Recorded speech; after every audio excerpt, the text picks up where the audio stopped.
Hi everyone, a warm welcome to my fourth lecture. Thank you all for subscribing to my YouTube channel. I'm pretty sure you will like the contents in this video. So please subscribe to my channel if not subscribed yet. In this video, we are going to see what is nested HTML elements. As you all know from the previous lectures, an HTML element is defined by a start tag, some content and an end tag. The HTML element is everything from the start tag to the end tag. Some HTML elements have no content like the BR element. These elements are called as empty elements. Empty elements do not have an end tag. HTML elements can also be nested. This means that elements can contain other elements. All the HTML document consists of nested HTML elements. Let us look into this document, HTML document. The HTML element is the root element and it defines the whole HTML document. It has a start tag and an end tag. Then inside the HTML element, there are head and body elements.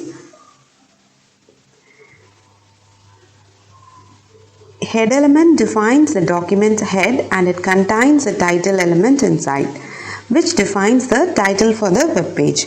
Body element defines the document's body, and inside the body element there are totally 9 elements: paragraphs P, H1, H2, H3, H4, H5, H6, A for anchor tag and image tag.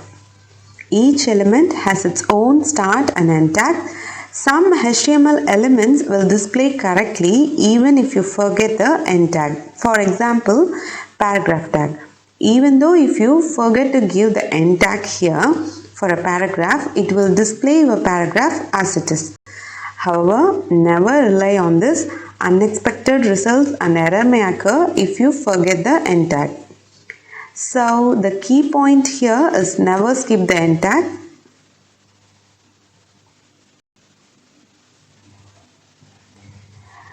And the next one is HTML tags are not case sensitive. That is, capital P inside the angle bracket for a paragraph is the same as the small p inside the angle bracket.